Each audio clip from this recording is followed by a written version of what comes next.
నమస్కారం, truth news కి స్వాగతం. హెడ్లైన్ చూద్దాం.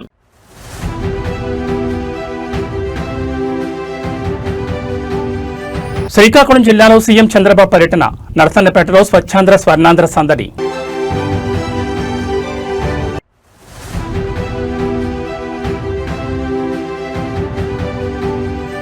కేటీఆర్ మాట్లాడిన అహంకారంతో కాదు, కొడుకుగా ఆవేదనతో, కాంగ్రెస్ కు తలసాని కౌంటర్.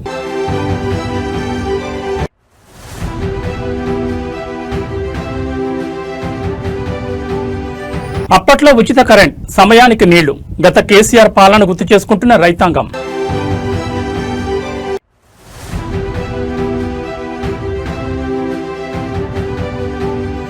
నిరుద్యోగుల గూటికి MLA Sudheer Reddy, job calendar ఏమైందంటూ కాంగ్రెస్ పై ఫైర్. ఇక డీటెయిల్స్ చూస్తే ఆంధ్రప్రదేశ్ ముఖ్యమంత్రి నారా చంద్రబాబు నాయుడు నేడు శ్రీకాకుళం జిల్లాలో పర్యటించనున్నారు. జిల్లాలోని నరసన్నపేట నియోజకవర్గంలో నిర్వహించనున్న ప్రతిష్టాత్మక స్వచ్ఛాంధ్ర స్వర్ణాంధ్ర కార్యక్రమంలో ఆయన పాల్గొనున్నారు. సీఎం పర్యటన నేపథ్యంలో జిల్లా యంత్రాంగం అన్ని ఏర్పాట్లను పూర్తి చేసింది. దాదాపు 1500 మంది పోలీసులతో భారీ బందోబస్తు ఏర్పాటు చేశారు. ముఖ్యమంత్రి చంద్రబాబు పర్యటన షెడ్యూల్ ప్రకారం నరసన్నపేటలో పలు అభివృద్ధి కార్యక్రమాలకు శ్రీకారం చుట్టనున్నారు. రాష్ట్రాన్ని పరిశుభ్రంగా పచ్చదనంతో తీర్చిదిద్దే లక్ష్యంతో చేపట్టిన స్వచ్ఛాంధ్ర స్వర్ణాంధ్ర కార్యక్రమానికి సీఎం చంద్రబాబు ముఖ్య అతిథిగా హాజరవుతారు. నరసన్నపేట పరిధిలోని ఎస్వీఎల్ మిల్ సమీపంలో ఏర్పాటు చేసిన సరికొత్త ఘన వ్యర్థాల నిర్వహణ కేంద్రం షెడ్ ను ముఖ్యమంత్రి అధికారికంగా ప్రారంభించనున్నారు. అనంతరం ఎస్వీఎల్ మిల్ సమీపంలోనే సిద్ధం చేసిన ప్రజావేదిక వద్ద స్థానిక ప్రజలు, లబ్ధిదారులతో సీఎం చంద్రబాబు ముఖాముఖి నిర్వహించనున్నారు. జిల్లా ప్రగతిపై దిశానిర్దేశం చేయనున్నారు. ముఖ్యమంత్రి పర్యటన దృష్ట్యా ఎలాంటి అవాంఛనీయ సంఘటనలు జరగకుండా జిల్లా ఎస్పీ పర్యవేక్షణలో 1500 మంది పోలీసు సిబ్బందితో నిరంతర నిఘా మరియు గట్టి భద్రతను ఏర్పాటు చేశారు. ముఖ్యమంత్రి పర్యటనతో శ్రీకాకుళం జిల్లా నరసన్నపేటలో పొలిటికల్ సందడి నెలకొంది. పార్టీ శ్రేణులు, అధికారులు సీఎంకు ఘనస్వాగతం పలికేందుకు సిద్ధమయ్యారు.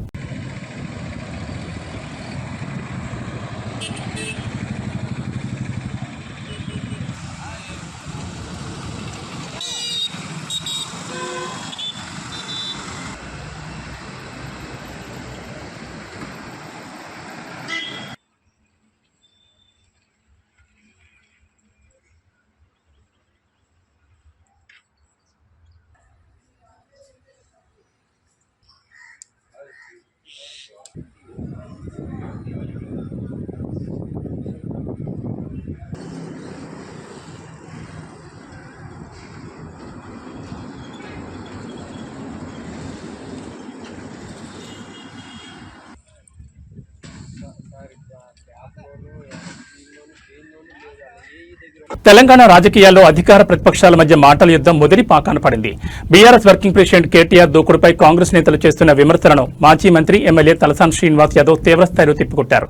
కేసీఆర్ను ఉద్దేశించి ముఖ్యమంత్రి రేవంత్ రెడ్డి చేసిన వ్యాఖ్యలను ప్రస్తావిస్తూ ఒక కొడుకుగా కేటీఆర్ ఆవేదనను అర్థం చేసుకోవాలంటూ తలసాని చేసిన వ్యాఖ్యలు ఇప్పుడు పొలిటికల్ సర్కిల్స్ లో హాట్ టాపిక్ గా మారాయి. హైదరాబాద్ లో మీడియా ముందుకొచ్చిన తలసాని శ్రీనివాస్ యాదవ్ కాంగ్రెస్ వైఖరిపై నిప్పులు చెరిగారు. కేటీఆర్ ప్రజల పక్షాన్ని నిలబడి ఉధృతంగా మాట్లాడితే కొందరు కాంగ్రెస్ నేతలు దాన్ని అహంకారమని ముద్ర వేస్తున్నారని తలసాని మండిపడ్డారు. అది అహంకారం కాదని, ప్రతిపక్ష నేతగా ప్రజా సమస్యలపై గళమెత్తడమేనని స్పష్టం చేశారు. మీ అన్ననో తండ్రినో ఎవరైనా తిడితే మీకు కోపం రాదా అంటూ తలసాని సూటిగా ప్రశ్నించారు. మాజీ సీఎం కేసీఆర్ ను పట్టుకుని పేగులు మెడలో వేసుకుంటా, తొక్కుతా అంటూ ముఖ్యమంత్రి రేవంత్ రెడ్డి అత్యంత దారుణంగా మాట్లాడినప్పుడు ఒక కొడుకుగా కేటీఆర్ బాధ ఎలా ఉంటుందో విమర్శలు గుర్తుపెట్టుకోవాలని హితవు పలికారు. కన్న తండ్రిని అంతలా అవమానిస్తుంటే ఏ కొడుకైనా ఊరుకోడని, ఆ క్రమంలోనే కేటీఆర్ నుంచి అంతటి తీవ్రమైన ప్రతిస్పందన రావడం సహజమని సమర్థించారు. ముఖ్యమంత్రి భాషను మార్చుకోకుండా కేటీఆర్ ప్రసంగాలను తప్పుపట్టడం తగదంటూ తలసాని చేసిన ఈ వ్యాఖ్యలు ఇప్పుడు అధికార ప్రతిపక్షాల మధ్య మరింత మంటలు రేపేలా ఉన్నాయి. ఈ మధ్య కాలంలో కేటీఆర్ గారు చాలా ఉధృతంగా ముందుకెళ్తారు, ఉధృతంగా మాట్లాడుతారు. మాట్లాడినప్పుడు కొంతమంది బాగా మాట్లాడుతుండంటారు, కొంతమంది ఏమంటారు ఈయనకు అహంకారం ఎక్కువ అని చెప్పి కొంతమంది మాట్లాడుతారు. ఆయన కన్న తండ్రి కదా, కేటీఆర్ కు కన్న తండ్రి కదా. నువ్వు నీ కొడుకునో, మీ అన్ననో, మీ నాయననో అంటే నువ్వు ఊకుంటావా? ఇంటికాడ కొట్లాటైతే మరి అలా తండ్రిని పట్టుకొని పేగులు మెడలేస్తా, తొక్కుతా. ఇప్పుడు తొక్కడానికి కూడా పర్సనాలిటీ మనలాగా ఉండాలి కదా. తొక్కడానికి కూడా నేను మెడల్ వేసుకుంటా, దీనికి ఆ గోటీలాడనికే ముఖ్యమంత్రి పదవి ఇస్తారా ఎవడన్నా? తెలంగాణలో సాగునీరు, కరెంటు సరఫరాపై క్షేత్రస్థాయిలో రైతాంగం నుంచి తీవ్ర నిరసనలు వ్యక్తమవుతున్నాయి. ప్రస్తుత కాంగ్రెస్ ప్రభుత్వంలో రైతు కష్టాలను పట్టించుకునే నాథుడే కరువయ్యాడంటూ అన్నదాతలు ఆవేదన వ్యక్తం చేస్తున్నారు. గత ప్రభుత్వ హయాంలో కేసీఆర్ అందించిన ఉచిత కరెంట్, సాగునీటి సరఫరాను గుర్తు చేసుకుంటూ రాబోయే రోజుల్లో రేవంత్ రెడ్డి గెలవడం అసాధ్యమని, మళ్లీ కేసీఆర్ అధికారంలోకి వస్తారని రైతులు బహిరంగంగానే వ్యాఖ్యానిస్తున్నారు. రాష్ట్రంలోని పలు జిల్లాల్లో ధాన్యం కొనుగోళ్లు, సాగునీటి ఎద్దడిపై రైతులు నిప్పులు చెరుతున్నారు. కాంగ్రెస్ పార్టీ అధికారంలోకి వచ్చిన తర్వాత వ్యవసాయ రంగాన్ని పూర్తిగా గాలి కుదిలేశారని, కళ్లాల్లో ధాన్యం ఎండిపోతున్నా కొనుగోళ్లు సకాలంలో జరగడం లేదని రైతులు ఆరోపిస్తున్నారు. గతంలో కేసీఆర్ ముఖ్యమంత్రిగా ఉన్నప్పుడు సమయానికి ఉచిత కరెంట్, సాగుకు అవసరమైన నీళ్లు వచ్చేవని రైతులు గుర్తు చేసుకుంటున్నారు. అప్పట్లో వ్యవసాయానికి ఎలాంటి ఇబ్బంది లేదని కొనియాడారు. ప్రస్తుత ముఖ్యమంత్రి రేవంత్ రెడ్డి వైఖరిపై రైతులు తీవ్ర అసహనం వ్యక్తం చేస్తున్నారు. ఇచ్చిన హామీలను నమ్మి ఓట్లేస్తే ఇప్పుడు కరెంటు కోతలు, సాగునీటి కొరతతో పంటలు ఎండిపోయే పరిస్థితి తెచ్చారని మండిపడుతున్నారు. ఈసారి ఎన్నికల్లో రేవంత్ రెడ్డి గెలిచే ప్రసక్తే లేదని, రైతు కష్టాలు తెలిసిన నాయకుడిగా మళ్లీ కేసీఆర్ గెలిచి తీరతారని రైతులు ధీమా వ్యక్తం చేస్తున్నారు. రైతుల నుంచి వస్తున్న ఈ తీవ్ర అసంతృప్తి అధికార కాంగ్రెస్ పార్టీకి రాబోయే రోజుల్లో పెద్ద సవాల్గా మారేలా కనిపిస్తోంది. ఎట్లా ఉంది మరి కాంగ్రెస్ పరిపాలన? మరి ఏం చేద్దాం, ఇట్లా వచ్చింది. ఇప్పుడు మనం ఏం చేసేటట్లేదు. మన చేతులు ఉంటే మనం ఎగురుదాం, మన చేతులు లేదు, దారిని కింద పడ్డది. మనం దాన్ని పట్టుకొని ఏమెడతాం, ఏమిలా పడతాం. ఇంత కోసం ఉంటుందా రైతుకి ఎక్కడైనా? చాలా పెద్ద రైతు, పెద్ద కోసే ఉన్నది, ఘోరమైన కోస. ఇక నాసుంటే ముసలోడు అంటే ఎండకే అడ్డం పడి ఎండ దెబ్బ తిని అదైతారు. బాగా అనిపిస్తలేదు ఇట్లా? బాగా కాకపోతే సావాల్సింది అనిపిస్తుంది. ఇంటికి పోతే ఆ లేడీస్ తిడతారు, మా భార్యలు వాళ్ళు, ఎందుకు మా పిల్లలు మీకు ఎందుకు ఈ కథ, మనం బతకకున్నాం అయితే నువ్వు వచ్చినాక మాకెందుకు అని వాళ్ళు అంటాను. ఏం చేస్తాం, ఇక రేవంత్ రెడ్డి అక్కడనే ఉండొచ్చు, పరిపాలన చేస్తా ఉండొచ్చు. కానీ రైతు గురించి అయితే ఒక్కనాడు యూట్యూబ్లో మాట్లాడలే, ఏ దాంట్లో మాట్లాడలే, ఏం సమస్యలు చెప్తలేరు. ప్రతి గింజనైనా ఆగం చేయదు. ఇంకా ఒక్కటి దేవుని పుణ్యాన మాకు వర్షాలు లేవు. వర్షాలు ఉంటాయి ఇక్కడ ఘోరం. జపరగడ మండల్, ఐలోన్ మండల్, ఈ మధ్యలో గన్పూర్ మండలంలో ఒక్క వర్షం వల్లే. ఆ వర్షం పడేంటి అన్ని పెంటల దిబ్బలు పోయాల్సిందే, అవి వదిలిపెట్టవలసిందే. కేసీఆర్ హయాంలో ఇట్లా రైతులు గోసలు పడ్డారు. బ్రహ్మాండంగా జరిగింది. అప్పుడు నీళ్లు కావాలంటే వచ్చినాయి, కరెంట్ కావాలంటే వచ్చింది. ఇట్లా టక్షీట్ రాయంగానే టకా దిగిపోయినాయి. రేవంత్ రెడ్డి ఏం చెప్తారు? తెలంగాణలో నిరుద్యోగ యువత సమస్యలపై రాజకీయ శాఖలు రాజుకుంటున్నాయి. ఎన్నికల ముందు కాంగ్రెస్ పార్టీ నిరుద్యోగులకు ఇచ్చిన హామీలను అధికారంలోకి వచ్చాక విస్మరించిందని ఎల్బీ నగర్ ఎమ్మెల్యే దేవిరెడ్డి సుధీరెడ్డి తీవ్రస్థాయిలో ధ్వజమెత్తారు. యువత భవిష్యత్తును కాంగ్రెస్ ప్రభుత్వం నట్టేట ముంచిందని ఆరోపిస్తూ తక్షణమే ఖాళీ పోస్టులను భర్తీ చేయాలని ఆయన డిమాండ్ చేశారు. నిరుద్యోగుల పక్షాన్ని నిలబడుతూ ఎమ్మెల్యే సుధీరెడ్డి కాంగ్రెస్ ప్రభుత్వ వైఖరిని ఎండగట్టారు. ఎన్నికల ముందు కాంగ్రెస్ అగ్రనేత రాహుల్ గాంధీ హైదరాబాద్లోని అశోక్ నగర్ కోచింగ్ సెంటర్ల వద్దకు స్వయంగా వెళ్లి నిరుద్యోగ యువతను కలిశారని సుధీరెడ్డి గుర్తు చేశారు. అధికారంలోకి రాగానే నిర్దిష్టమైన జాబ్ క్యాలెండర్ విడుదల చేస్తామని, విద్యార్థుల కోసం 5 లక్షల విద్యా భరోసా కార్డు అందిస్తామని ఇచ్చిన హామీలు ఏమయ్యాయని ప్రశ్నించారు. ప్రియాంక గాంధీ సమక్షంలో ప్రకటించిన యూత్ డిక్లరేషన్లో తెలంగాణలో ఖాళీగా ఉన్న 2 లక్షల ప్రభుత్వ ఉద్యోగాలను భర్తీ చేస్తామని చెప్పి యువతను నమ్మించి ఓట్లు వేయించుకున్నారని మండిపడ్డారు. తీరా అధికారంలోకి వచ్చాక కాంగ్రెస్ ప్రభుత్వం ఉద్యోగాలు ఊసే ఎత్తడం లేదని, నిరుద్యోగ యువతను పూర్తిగా మోసం చేసిందని ఆగ్రహం వ్యక్తం చేశారు. యువత భవిష్యత్తుతో చెలగాటమాడడం ఆపాలని, రాష్ట్రంలో ఖాళీగా ఉన్న అన్ని ప్రభుత్వ పోస్టులను వెంటనే నోటిఫై చేసి ఉద్యోగ నియామక ప్రక్రియను యుద్ధ ప్రాతిపదికన వేగవంతం చేయాలని ఎమ్మెల్యే సుధీర్ డిమాండ్ చేశారు. నిరుద్యోగుల సమస్యలపై ప్రభుత్వం త్వరలోనే స్పందించకపోతే యువతతో కలిసి పెద్ద ఎత్తున పోరాటాలు చేస్తామని ఈ సందర్భంగా హెచ్చరించారు. ఈ రోజు ఆస్పిరెంట్స్ అనే ఆస్పిరెంట్ 2 పాయింట్ అని చెప్పేసి శంకర్ అనే ఒక నిరుద్యోగి ఉద్యోగం కోసం ప్రయత్నం చేసి విసిగి వేసారిపోయి నోటిఫికేషన్లు వస్తలేవు, జీవితం గడవాలంటే కష్టమవుతుంది. మరి తల్లిదండ్రులు అందరూ కూడా అప్పులు చేసి వీడికి ఉద్యోగం వస్తుంది నా కొడుకు ఆశతోటి హైదరాబాద్కు పంపించి కాంపిటేటివ్ ఎగ్జామ్స్లలో ఫీజులు కట్టి చదివించి రెడీగా ఉంటే ఒక్క నోటిఫికేషన్ కూడా ఈ ప్రభుత్వంలో పడకపోగా చివరికి విసిగిపోయి టీ పాయింట్ పెట్టుకున్నారు. ఇది ఒక డ్రామా చూడండి. నిరుద్యోగులతో రాహుల్ ముచ్చట. సెంట్రల్ లైబ్రరీకి రాహుల్ గాంధీ గారు పోయినరు, నిరుద్యోగులతో ముచ్చటించిండ్రు, నిరుద్యోగులకు ఒక భరోసా కల్పించిండ్రు. కాంగ్రెస్ పార్టీ వచ్చిన వెంటనే ఏడాది లోపల 2 లక్షల ఉద్యోగాలు ఇస్తా అని చెప్పేసి నమ్మబలికితే ఈ నిరుద్యోగులందరూ కూడా ఉద్యోగంతో ఆశ కోసం ఎదురు చూస్తుంది కాబట్టి ఆయన మాటలు నమ్మిండ్రు. కాంగ్రెస్ పార్టీకి పట్టం కడదామని చెప్పేసి ఊరూరు వాడ తిరిగి వీళ్ళ తల్లిదండ్రుల్ని, తాత ముత్తాతల్ని అందరినీ కూడా ఒప్పించి మీరు కాంగ్రెస్ పార్టీకి ఓటేసి గెలిపిస్తే మాకు ఉద్యోగాలు వస్తాయని చెప్పేసి ఆ రోజు వీళ్ళందరూ కూడా ప్రచారం చేయడం జరిగింది. మరి రాహుల్ గాంధీ ఏమో సెంట్రల్ లైబ్రరీకి వచ్చి నమ్మబలికిండు. మరి ప్రియాంక గాంధీ మరి యూత్ డిక్లరేషన్ అని చెప్పేసి ఇవాళ సరూర్ నగర్ స్టేడియంలోకి వచ్చి ఆమె నమ్మబలికింది. అలాగే రౌండ్ టేబుల్ సమావేశం. కాకినాడ జిల్లాలో తెల్లవారుజామున ఘోర రక్తపాతం సృష్టించింది. ఒక టిప్పర్ లారీ పొట్టకొట్టి కోసం ఉపాధి పనులకు వెళ్తున్న అమాయక కూలీల జీవితాలను ఛిద్రం చేసింది. కొవ్వూరు బ్రిడ్జ్ సమీపంలో వేగంగా వచ్చిన టిప్పర్ లారీ కూలీలను ఢీకొట్టడంతో నలుగురు అక్కడికక్కడే దుర్మరణం పాలయ్యారు. మరో ఇద్దరు తీవ్ర గాయాలతో మృత్యుతో పోరాడుతున్నారు. రోజులాగే ఉపాధి పనుల కోసం బయలుదేరిన ఆ కూలీలను మృత్యువు లారీ రూపంలో కబళించింది. కాకినాడ జిల్లా కొవ్వూరు బ్రిడ్జ్ పరిసర ప్రాంతంలో ఉపాధి హామీ మరియు ఇతర రోజువారీ పనుల నిమిత్తం కూలీలంతా ఒకే చోటు చేరారు. వీరంతా రోడ్డు దాటుతున్న క్రమంలో అతివేగంగా దూసుకొచ్చిన ఒక టిప్పర్ లారీ వారిపైకి దూసుకెళ్లింది. లారీ బలంగా ఢీకొట్టడంతో నలుగురు కూలీలు అక్కడికక్కడే ప్రాణాలు కోల్పోయారు. రోడ్డుపై రక్తసిక్తమైన మృతదేహాలు పడి ఉన్న దృశ్యాలు స్థానికులను తీవ్రంగా కలిచివేశాయి. ఈ ప్రమాదంలో మరో ఇద్దరు కూలీలకు తీవ్ర గాయాలయ్యాయి. గమనించిన స్థానికులు పోలీసులు వెంటనే స్పందించి 108 వాహనంలో వారిని చికిత్స నిమిత్తం కాకినాడ ప్రభుత్వ సర్వజన ఆసుపత్రికి తరలించారు. ప్రస్తుతం వారి పరిస్థితి విషమంగా ఉన్నట్లు సమాచారం. ప్రమాదం జరిగిన వెంటనే డ్రైవర్ లారీని వదిలేసి పరారయ్యారు. ఘటనా స్థలానికి చేరుకున్న పోలీసులు మృతదేహాలను పోస్టుమార్టం నిమిత్తం తరలించి రోడ్డుపై ట్రాఫిక్ ను క్రమబద్ధీకరించారు. కేసు నమోదు చేసుకుని దర్యాప్తును ముమ్మరం చేశారు. పనుల కోసం వెళ్లిన వారు శవాలై తిరిగి రావడంతో బాధితుల గ్రామాల్లో విషాదచారాలు అమ్ముకున్నాయి. లారీ డ్రైవర్ నిర్లక్ష్యమే ఈ ప్రమాదానికి కారణమని స్థానికులు ఆగ్రహం వ్యక్తం చేస్తున్నారు. పైన ఆల్రెడీ ఉండగానే 20 మంది ఉండగానే పైన అవ్వాల్సింది, ఇంకా కొంచెం మంది కిందకి దిగుతూ ఉండగా డ్రైవర్ వచ్చి తాగేసాడు. క్రాస్ కు వచ్చి గుద్దేశాడు సార్. 6:20 6:18 అలా టైం. 5గురు, 2 గాయాలయ్యా, 4 స్పాట్ డెడ్. చీడిగా అందరూ చీడిగా. లేదు, విడివిడిగానే మహిళ.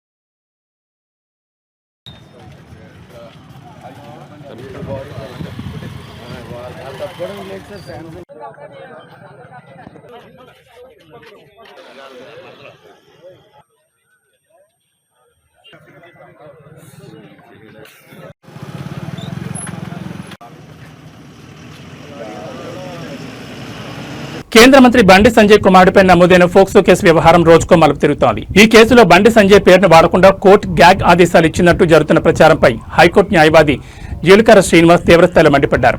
ఇవన్నీ పచ్చి అబద్దాలని, ప్రజలను తప్పుదో పట్టించేలా కొందరు లాయర్లు ప్రచారం చేస్తున్నారని ఆయన ఆరోపించారు. హైదరాబాద్ లో మీడియా ముందుకొచ్చిన అడ్వకేట్ జీలకర్ర శ్రీనివాస్ ఈ వివాదంపై లీగల్ అంశాలను ప్రస్తావించారు. తన కొడుకు కేసులో తన పేరును ప్రస్తావించొద్దని బండి సంజయ్ సిటీ సివిల్ కోర్టులో కేవలం పిటిషన్ మాత్రమే దాఖలు చేశారని, ఆ పిటిషన్ కి ఇంకా కేసు నెంబర్ కూడా కేటాయించలేదని శ్రీనివాస్ స్పష్టం చేశారు. కేసు లిస్టు కాకముందే కోర్టు ఆదేశాలు ఇచ్చేసినట్టు ప్రచారం చేయడం దుర్మార్గమని దుయ్యబట్టారు. బీజేపీకి అనుకూలంగా ఉండే కొందరు అభిమాన లాయర్లు సమాజాన్ని తప్పుదో పట్టించేలా అబద్దాలు ప్రచారం చేస్తున్నారని, ఇది పవిత్రమైన న్యాయవృత్తికే అవమానమని ఆయన ఆవేదన వ్యక్తం చేశారు. రాజకీయాలు చేయాలనుకుంటే పార్టీ ఆఫీసులు చూసుకోవాలని, నల్లకోటు వేసుకుని న్యాయవృత్తికి అప్రదిష్ట తీసుకురావద్దని హెచ్చరించారు. లేని ఆదేశాలను ఉన్నట్లుగా చూపిస్తూ ఫేక్ ప్రచారం చేసిన సదరు న్యాయవాదులపై బార్ కౌన్సిల్ కఠిన చర్యలు తీసుకోవాలని శ్రీనివాస్ డిమాండ్ చేశారు. కేంద్ర మంత్రి చుట్టూ తిరుగుతున్న ఈ లీగల్ వివాదం ఇప్పుడు అటు రాజకీయంగా ఇటు న్యాయవర్గాల్లోనూ తీవ్ర చర్చనీయాంశంగా మారింది. అదే సమయంలో ఇంకొక ముఖ్యమైన విషయం, సిటీ సివిల్ కోర్టులో బండి సంజయ్ పేరుని వాడకూడదని కేసు వేస్తే కోర్టు తీర్పులు ఇచ్చిందని, ఉత్తర్వులు ఇచ్చిందని చెప్పి కొంతమంది లాయర్లు మీడియా ముందు మాట్లాడారు. అది పచ్చి అబద్ధం. అసలు హైకోర్టుకే వెకేషన్ పీరియడ్లో ఆర్డర్స్ ఇవ్వడానికి లేకపోతే సిటీ సివిల్ కోర్టుకి ఆ ఆర్డర్ ఇచ్చే అధికారం ఎక్కడుంటుందండి? ఒకటి, అసలు అది ఫైల్ చేశారు అంతే, కేవలం ఫైల్ చేశారు, ఇంకా నెంబర్ కూడా కాలేదు. అది బెంచ్ ముందుకి ఆర్గ్యుమెంట్ కూడా రాలేదు. నెంబర్ కాకుండానే జడ్జి గారి ముందుకు అది ఆర్గ్యుమెంట్కి రాకుండానే, ఆర్గ్యుమెంట్ వినకుండానే సిటీ సివిల్ కోర్టు ఆదేశాలు ఇచ్చినట్టుగా మీడియా ముందుకొచ్చి కొంతమంది లాయర్లు మాట్లాడారు. అది మొత్తం సమాజాన్ని తప్పుదారి పట్టించేది, న్యాయ వ్యవస్థని అప్రతిష్ట పాలు చేసేది. బండి సంజయ్ గారి పట్ల మీకు వ్యక్తిగతమైన ప్రేమాభిమానాలుంటే ఆయనకి మీరు వ్యక్తిగతంగా సంఘీభావం తెలపండి, తప్పేం లేదు. మీకు నిజంగానే బీజేపీ నచ్చి ఉంటే ఆ బీజేపీ కోసం మీరు పని చేసుకోండి, తప్పులేదు. కానీ నల్లకోటు వేసుకొని కోర్టు ఇవ్వని ఆర్డర్ని ఇచ్చిందని చెబుతూ తెలంగాణ ప్రజల్ని తప్పుదారి పట్టిస్తున్నారు. సోషల్ మీడియాలో యాక్టివ్గా భారత ప్రధాని నరేంద్ర మోడీ 5 దేశాల అధికారిక పర్యటన అత్యంత విజయవంతంగా సాగుతోంది. ఇందులో భాగంగా ఆయన నెదర్లాండ్స్ చేరుకున్నారు. ప్రధాని మోడీకి అక్కడ నివసిస్తున్న ప్రవాస భారతీయులు ఘనస్వాగతం పలికారు. మోదీ మోదీ అంటూ నినాదాలు చేస్తూ తమ అభిమానాన్ని చాటుకున్నారు. నెదర్లాండ్ పర్యటనలో భాగంగా పలు కీలక ద్వైపాక్షిక చర్చల్లో ప్రధాని పాల్గొనున్నారు. ప్రధాని నరేంద్ర మోడీ 5 దేశాల పర్యటనలో భాగంగా నెదర్లాండ్స్ లో అడుగుపెట్టారు. విమానాశ్రయానికి చేరుకున్న ప్రధానికి అక్కడి ప్రభుత్వం ఘనస్వాగతం పలికింది. అనంతరం ప్రధాని బస చేసిన హోటల్ వద్దకు భారీ సంఖ్యలో చేరుకున్న ప్రవాస భారతీయులు భారతీయ జెండాలతో సంప్రదాయ దుస్తులతో ఆయనకు ఘనంగా స్వాగతం పలికారు. ప్రధాని సైతం వారి వద్దకు వెళ్లి ఆత్మీయంగా పలకరించారు. ప్రధాని మోడీ గౌరవార్థం ప్రవాస భారతీయులు మరియు స్థానిక కళాకారులు రాక్ దేశ్ ఆధారిత భారతీయ సంప్రదాయ నృత్య ప్రదర్శన ప్రదర్శించారు. ఈ సాంస్కృతిక ప్రదర్శన అక్కడ ప్రత్యేక ఆకర్షణగా నిలిచింది. ఈ పర్యటనలో భాగంగా నెదర్లాండ్స్ రాజు రాణితో ప్రధాని మోడీ భేటీ కానున్నారు. అదేవిధంగా ఆ దేశ ప్రధానితో కలిసి ఉన్నత స్థాయి ద్వైపాక్షిక చర్చలు జరుపుతారు. 2 దేశాల మధ్య వాణిజ్యం, సాంకేతికత, పెట్టుబడులు మరియు పరస్పర సహకారంపై పలు కీలక ఒప్పందాలు జరిగే అవకాశం ఉంది. భారత్ నెదర్లాండ్స్ దేశాల మధ్య దౌత్య సంబంధాలను మరింత బలోపేతం చేసే దిశగా ప్రధాని మోడీ జరపబోయే ఈ చర్చలు ఇప్పుడు అంతర్జాతీయంగా ప్రాధాన్యతను సంతరించుకున్నాయి. संख्या में भारतीय समुदाय के लोग प्रधानमंत्री के स्वागत के लिए होटल परिसर में मौजूद रहे। ये तस्वीरें द हेग नीदरलैंड से जब प्रधानमंत्री वहां पहुंचे, तमाम बड़ी संख्या में भारतवंशी वहां मौजूद थे। हाथों में तिरंगा लेकर प्रधानमंत्री का स्वागत करते हुए बड़ी संख्या में बच्चे भी नजर आ रहे हैं और तमाम बच्चे प्रधानमंत्री से आशीर्वाद लेते हुए, प्रधानमंत्री भी बहुत खुशी से सभी के साथ संवाद करते हुए, मिलते हुए और उनके साथ अपनी खुशियों के पल साझा करते हुए। तस्वीरें प्रधानमंत्री के नीदरलैंड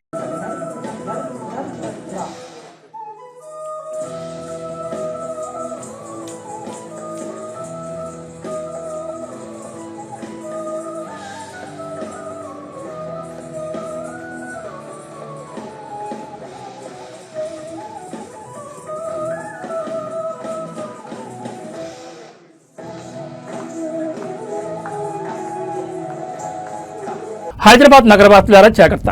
మీరు ఏటీఎం కేంద్రాల్లో డబ్బులు డ్రా చేయడానికి వెళ్తున్నారా? అయితే ఈ వార్త మీకోసమే. జూబ్లీ హిల్స్ పరిధిలో సరికొత్త తరహాలో ఏటీఎంలలో చోరీలకు పాల్పడుతున్న ఘరానా ముఠా వెలుగులోకి వచ్చింది. ఏటీఎం మిషన్ల నుంచి డబ్బులు బయటకు రాకుండా ప్లాస్టిక్ కార్డులు అడ్డు పెడుతూ ఖాతాదారులు సొమ్మును కొల్లగొడుతున్నారు. ఈ ముఠాకు సంబంధించిన సీసీటీవీ ఫుటేజ్ ఇప్పుడు సంచలనంగా మారింది. భాగ్యనగరంలో ఏటీఎం సెంటర్ల లక్ష్యంగా క్యాష్ ట్రాప్ ముఠా హల్చల్ చేస్తోంది.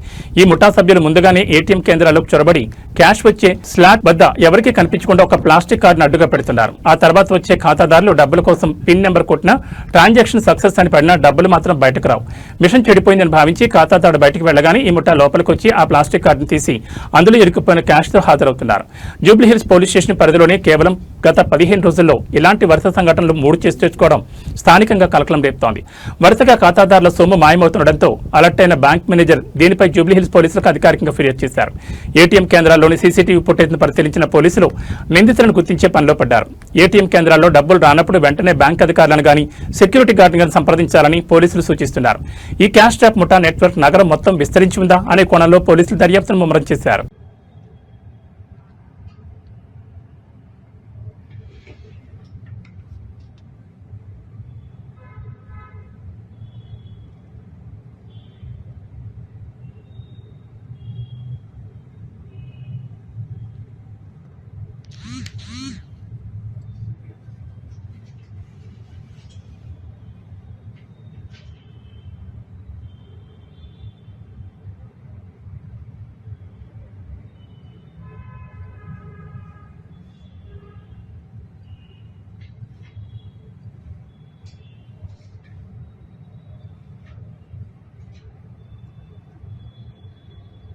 తెరిచి ఉంచిన బోరుబాబులు అమాయకుల ప్రాణాలను బరి తీసుకుంటున్న ఘటనలు ఎన్ని చూస్తున్నా మార్పు రావడం లేదు. నల్గొండ జిల్లాలో ఇలాంటిదే ఒక హృదయ విదారక ఘటన చోటు చేసుకుంది. ప్రమాదవశాత్తు బోరు గుంతలో పడిపోయిన 4 ఏళ్ల మనవని కాపాడేందుకు వెళ్లిన ఓ తాత అదే గుంతలో ఇరుక్కుపోయి ఊపిరాడగా ప్రాణాలు కోల్పోయారు. గ్రామానికి ఉప సర్పంచ్గా సేవలందిస్తున్న ఆయనే ప్రాణాలు కోల్పోవడంతో స్థానికంగా తీవ్ర విషాదం నెలకొంది. నల్గొండ జిల్లా మిర్యాలగూడ రూరల్ పోలీస్ స్టేషన్ పరిధిలో ఈ ఊహించని ప్రమాదం జరిగింది. మిర్యాలగూడ మండలం ఓట్లపల్లి శివార్లోని ఒక వ్యవసాయ పొలం వద్ద ఆడుకుంటూ 4 ఏళ్ల బాలుడు అక్కడ తెరిచి ఉన్న బోరు గుంతలో ప్రమాదవశాత్తు పడిపోయాడు. కళ్లెదుటే మనవడు గుంతలో పడిపోవడం చూసి తట్టుకోలేకపోయిన తాత వెంకన్న బాలుని కాపాడాలని ఆరాటంతో వెంటనే ఆ గుంతలో దిగారు. అయితే దురదృష్టవశాత్తు ఆయనే స్వయంగా అదే బోరు గుంతలో ఇరుక్కుపోయారు. స్థానికులు ఇచ్చిన సమాచారంతో మిర్యాలగూడ రూరల్ పోలీసులు వెంటనే ఘటనా స్థలానికి చేరుకున్నారు. జేసీబీలు, రెస్క్యూ సిబ్బంది సాయంతో యుద్ధ ప్రాతిపదికన ఆపరేషన్ చేపట్టి బోరుగుంతలో నుంచి తాత మనవణ్ణి సురక్షితంగా బయటకు తీశారు. లోపల చాలాసేపు ఉండడంతో ఊపిరి ఆడక తీవ్ర అస్వస్థతకు గురైన ఉప సర్పంచ్ వెంకన్నను చికిత్స నిమిత్తం ఆసుపత్రికి తరలించారు. అయితే మార్గమధ్యంలోనే ఆయన పరిస్థితి విషమించి కన్నుమూశారు. అదృష్టవశాత్తు బాలుడు ప్రాణాలతో బయటపడ్డాడు. మనవణ్ణి ప్రాణాలతో కాపాడుకున్న, కుటుంబాన్ని పెంచి పెద్ద చేసిన తాత కళ్ల ముందే ప్రాణాలు కోల్పోవడంతో ఓట్లపల్లి గ్రామంలో కన్నీరు మున్నీరుగా విలపిస్తున్నారు.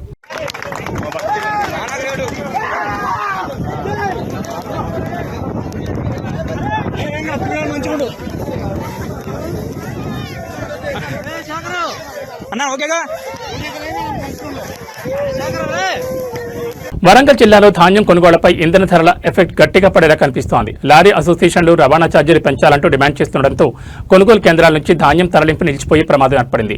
పెరిగిన డీజిల్ ధరలకు అనుగుణంగా ప్రభుత్వం ఛార్జీలు పెంచకపోతే మరో 2 రోజుల్లో నిరసన బాట పడతామని లారీ ఓనర్ల అసోసియేషన్లు హెచ్చరిస్తున్నాయి. ప్రస్తుతం వరంగల్ జిల్లా వ్యాప్తంగా ధాన్యం కొనుగోలు ముమ్మరంగా సాగుతున్న తరుణంలో రవాణా రంగం నుంచి కొత్త సమస్య వచ్చిపడింది. డీజిల్ ధరలు భారీగా పెరగడంతో పాత రేట్లతో లారీలను నడపడం సాధ్యం కాదని లారీ ఓనర్ల అసోసియేషన్ స్పష్టం చేస్తోంది. పెరిగిన ఇంధన ధరల భారాన్ని తాము మోయలేమని చెప్తున్నారు. ట్రాన్స్పోర్ట్ ఛార్జీలను సవరించాలని కోరుతూ లారీ ఓనర్ల అసోసియేషన్ ప్రతినిధులు ప్రభుత్వ అధికారులతో చర్చలు జరుపుతున్నారు. పెరిగిన ఖర్చులకు అనుగుణంగా కొత్త టారిఫ్ ప్రకటించాలని డిమాండ్ చేస్తున్నారు. ఒకవేళ ప్రభుత్వం నుంచి సానుకూల స్పందన రాకపోతే మరో 2 రోజుల్లో రవాణా సేవలు నిలిపివేసి నిరసన చేపట్టేందుకు అసోసియేషన్లు సిద్ధమవుతున్నాయి. ఒకవేళ లారీలు నిలిచిపోతే కళ్లాల్లో ఉన్న ధాన్యం మిల్లులకు తరలించడం నిలిచిపోతుందని, వర్షాలు వస్తే తమ పరిస్థితి ఏంటని రైతులు ఆందోళన చెందుతున్నారు. ప్రభుత్వం తక్షణమే స్పందించి లారీ యజమానుల సమస్యను పరిష్కరించి ధాన్యం తరలింపునకు ఆటంకం కలగకుండా చూడాలని జిల్లా రైతాంగం కోరుతోంది.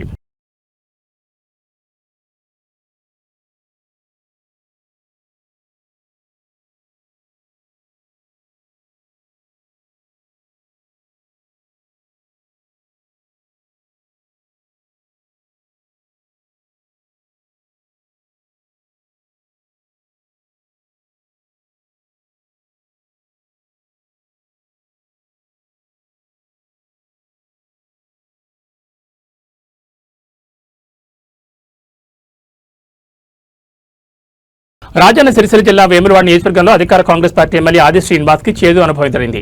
చందుర్తి మండలం మాల్యాల గ్రామంలో పర్యటించిన ఆయనను స్థానిక మహిళలు, రైతులు గట్టిగా నిలదీశారు. సాగునీటి విడుదల నుంచి ధాన్యం కొనుగోళ్ల వరకు ప్రభుత్వ వైఫల్యాన్ని ఎండగడుతూ మహిళలు ఆగ్రహం వ్యక్తం చేయడంతో అక్కడ ఉద్రిక్త వాతావరణం నెలకొంది.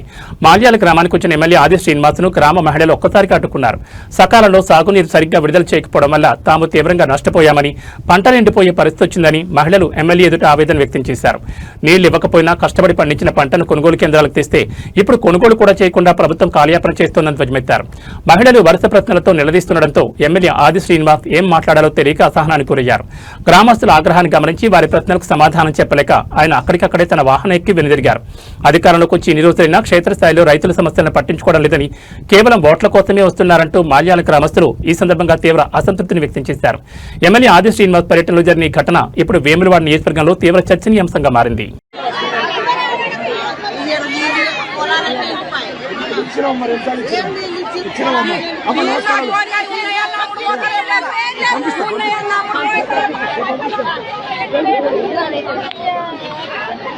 తెలంగాణ వ్యాప్తంగా మే 20వ తేదీన మందుల దుకాణాలు పూర్తిగా బంద్ కానున్నాయి. కేంద్ర ప్రభుత్వం తీసుకొచ్చిన కొన్ని నిబంధనలను ఆసరాగా చేసుకుని దేశంలో విచ్చలవిడిగా సాగుతున్న ఆన్లైన్ ఫార్మసీ దందాకు వ్యతిరేకంగా మెడికల్ షాపుల అసోసియేషన్ ఈ కీలక నిర్ణయం తీసుకుంది. ప్రజల ప్రాణాలతో చెలగాటమాడుతున్న ఆన్లైన్ మందుల అమ్మకాలను తక్షణమే నిషేధించాలని డిమాండ్ చేస్తోంది. ఆన్లైన్ మెడిసిన్ బిజినెస్ వల్ల ప్రజల ఆరోగ్యానికి పెద్ద ముప్పు పొంచి ఉందంటూ తెలంగాణ మెడికల్ షాపుల అసోసియేషన్ ఆందోళన వ్యక్తం చేస్తోంది. కరోనా విపత్కర పరిస్థితుల్లో అత్యవసర సేవల కోసం అప్పట్లో కేంద్ర ప్రభుత్వం ఇచ్చిన కొన్ని సడలింపులు, ఆదేశాలను అడ్డం పెట్టుకుని ఇప్పుడు ఆన్లైన్లో అక్రమ మెడిసిన్ దందా విచ్చలవిడిగా సాగుతోందని అసోసియేషన్ ఆరోపిస్తోంది. ఎలాంటి డాక్టర్ ప్రిస్క్రిప్షన్ లేకుండానే ఆన్లైన్ ప్లాట్ఫామ్స్ ద్వారా నకిలీ మందులతో పాటు అత్యంత ప్రమాదకరమైన డ్రగ్స్ మరియు నిషేధిత మందులు నేరుగా ప్రజల చేతుల్లోకి వెళ్తున్నాయని వారు ఆవేదన వ్యక్తం చేస్తున్నారు. నిపుణుల పర్యవేక్షణ లేని ఈ ఆన్లైన్ సేవల వల్ల ప్రజల ప్రాణాలు ప్రమాదంలో పడుతున్నాయని, తక్షణమే ఈ ఫార్మసీ విధానానికి కేంద్ర ప్రభుత్వం పులి స్టాప్ పెట్టాలని డిమాండ్ చేస్తున్నారు. ఈ అక్రమ దందాను అరికట్టడంలో కేంద్ర ప్రభుత్వం నిమ్మకు నీరెత్తినట్లు వ్యవహరిస్తోందని మండిపడుతూ నిరసనగా మే 20న రాష్ట్ర వ్యాప్తంగా ఉన్న అన్ని మెడికల్ షాపులను మూసివేయాలని అసోసియేషన్ పిలుపునిచ్చింది. రోగులకు ఇబ్బంది కలగకుండా అత్యవసర సేవలు మినహా సాధారణ మందుల అమ్మకాలను ఆ రోజు పూర్తిగా నిలిపివేయనున్నారు. ఈ నెల మే 20వ తారీఖున ఆల్ ఇండియాలో జాతీయ స్థాయిలో మెడికల్ షాపులు బంద్ నిర్వహించబోతున్నాం. కోవిడ్ సమయంలో ఇచ్చిన అత్యవసర పరిస్థితుల దృష్ట్యా జీవోలు ఆన్లైన్లో పంపించే విధంగా సెంట్రల్ గవర్నమెంట్ జీవోలు ఇష్యూ చేసింది. 817E అని, 220E అని. వీటి వల్ల డీప్ డిస్కౌంట్స్ ఎక్కువైపోయి స్పోరియస్ డ్రగ్స్ మార్కెట్లో విచ్చలవిడిగా అందుబాటులో వస్తున్నాయి. వీటి ప్రభావం మెడికల్ షాప్ల వల్ల నైతికత మీద దెబ్బపడుతుంది, మా జీవనోపాధి పోతుంది. అధిక డిస్కౌంట్లు ఇస్తూ ఆ స్పోరియస్ డ్రగ్స్ పంపిస్తూ ఆన్లైన్లో తనిఖీలకు ఆస్కారం లేకుండా ఉంది. ఇప్పటికే కోర్టులో కేసులు నడుస్తున్నాయి.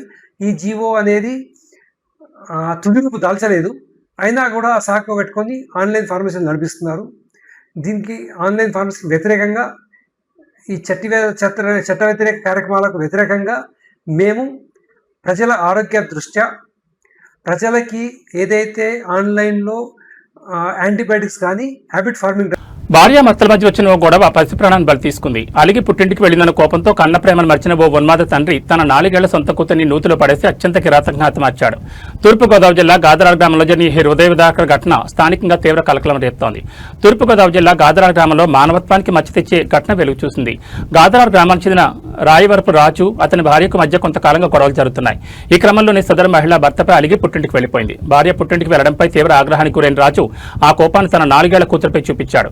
భార్యను మానసికంగా దెబ్బతీయాలనే క్రూరమైన ఆలోచనతో ఘాతకానికి పొడిగట్టాడు. ఇంటి సమీపంలో ఉన్న ఒక నూతి వద్దకు చిన్నారిని తీసుకెళ్లి ఏమాత్రం చాలు లేకుండా అందులోకి తోసేశాడు. నీటిలో మునిగి ఆ పసిపాప అక్కడికక్కడే ప్రాణాలు కోల్పోయింది. చిన్నారి కనిపించకపోవడంతో స్థానికులు బంధువులు వెతగ్గా నూతిలో విగతజీవిగా తేలియాడింది.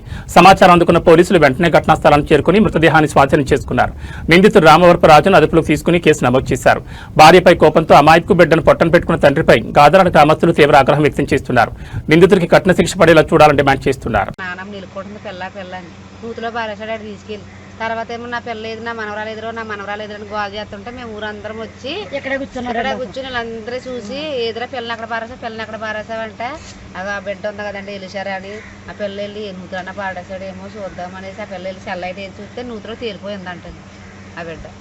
అసలు ఏంటమ్మా దేనికి అలా చేశాడు? దేనికంటే తాగేసి భార్య లేదని ఆవిడ ఎక్కడ ఉంటుంది? ఆడ పాలచారులో ఉంటుందండి. వాళ్ళ బాబాయ్ వాళ్ళు తీసుకెళ్ళిపోరండి పాలచారు. వాళ్ళ బాబాయ్ వాళ్ళ పాలచారులు తీసుకుపోరు. ఆ అమ్మాయిని తీసుకుపోయి అప్పుడే 2 వారాలు 3 వారాలు అవుతుందండి. మొన్న వారం పిల్లల్ని తీసుకొచ్చి ఇక్కడ అప్పచెప్పేసిందండి. పెద్ద పిల్ల ఎక్కడే ఉంటుంది వాళ్ళ నాన్నమ్మ దగ్గర. చిన్న పిల్లని కూడా తీసుకొచ్చి అప్పచెప్పేసిందండి. ఎవరనుకున్నారో భార్య. వాళ్ళ బాబాయిలు ఇంటికాడ ఇంట్లో సామానం ఉంటే వాళ్ళ బాబాయిలు ఇంటికాడ ఇక్కడ ఉంటుందండి ఇల్లు. వాళ్ళ రెండో బాబాయిలు ఇంటికాడ దాచేసుకుని సామానం ఆ పిల్లని ఇక్కడ వదిలేసేసి వాళ్ళ మా నానమ్మతోని వాళ్ళ బుల్లిబాబు వాళ్ళతోటి వాళ్ళ పెన్నమ్మలతోటి ఆటో ఎక్కేసి పాలచారులు వెళ్ళిపోయింది. ఆ పిల్లలకి వదిలేసి ఎదవ తాగి తెలంగాణలో డ్రగ్స్ నెట్వర్క్ రూట్ మార్చింది. కేవలం హైదరాబాద్ కే పరిమితం కాకుండా ఇప్పుడు జిల్లాలకు కూడా పాకింది. యాదాద్రి భువనగిరి జిల్లా కేంద్రంలో భారీగా డ్రగ్స్ విక్రయిస్తున్న అంతర్రాష్ట్ర ముఠాను పోలీసులు గుట్టురట్టు చేశారు. ఏకంగా బంగ్లాదేశ్ సరిహద్దుల నుంచి బ్రౌన్ షుగర్ తీసుకొచ్చి ఇక్కడ విక్రయిస్తున్న 2 కేటుగాళ్లను పోలీసులు చాకచక్యంగా అదుపులోకి తీసుకున్నారు. యాదాద్రి భువనగిరి జిల్లా పోలీసులు మత్తుమొట్ట ఆట కట్టించారు. భువనగిరి పట్టణంలో గస్తీ నిర్వహిస్తున్న పోలీసులకు 2 వ్యక్తులు అనుమానాస్పదంగా కనిపించారు. భువనగిరి పరిసర ప్రాంతాల్లో అనుమానాస్పదంగా తిరుగుతున్న ఆ 2 వ్యక్తులను ఆపి పోలీసులు సోదాలు నిర్వహించారు. వారి వద్ద ఉన్న సంచులను పరిశీలించగా భారీగా నిషిద్ధ బ్రౌన్ షుగర్ డ్రగ్స్ లభ్యమవడంతో పోలీసులు ఒక్కసారిగా షాకు గురయ్యారు. నిందితులను పోలీస్ స్టేషన్ తరలించి తమదైన శైలిలో విచారించగా విస్తుపోయే నిజాలు వెలుగు చూశాయి. ఈ ముఠా ఏకంగా భారత్ బంగ్లాదేశ్ సరిహద్దు ప్రాంతాల నుంచి ఈ అత్యంత ప్రమాదకరమైన బ్రౌన్ షుగర్ ను గుట్టుచప్పుడు కాకుండా రవాణా చేస్తున్నట్లు ఒప్పుకున్నారు. తక్కువ ధరకే డ్రగ్స్ తెచ్చి ఇక్కడ స్థానిక యువతను టార్గెట్ చేస్తూ భారీ రేట్లకు విక్రయిస్తున్నట్లు విచారణలో తేలింది. 2 నిందితులను అరెస్ట్ చేసిన పోలీసులు వారి వద్ద నుండి డ్రగ్స్ ను స్వాధీనం చేసుకున్నారు. ఈ ముఠా వెనుక ఇంకా ఎవరెవరున్నారు, భువనగిరిలో వీరికి సహకరిస్తున్న స్థానిక ఏజెంట్లు ఎవరు అనే కోణంలో పోలీసులు లోతుగా దర్యాప్తు చేస్తున్నారు.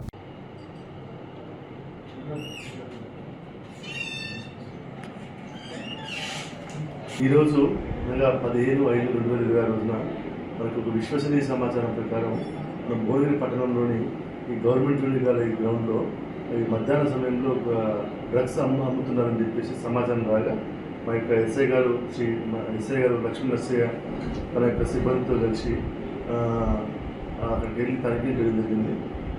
ఆ సమయంలో ఇక్కడ మనకి హబీబుర్ రెహమాన్ మరియు ఎస్కే ఖదీర్ వీరిద్దరు కూడా వెస్ట్ బెంగాల్ చెందినటువంటి ఒక లేబర్ ఇక్కడ వర్క్ చేసుకుంటూ ఉంటారు. రీసెంట్గా వెస్ట్ బెంగాల్కి ఎలక్షన్ సమయంలో వెళ్ళి ఆ యొక్క అధిక సంపాదన ఆశతోటి కొంత నమస్కారం.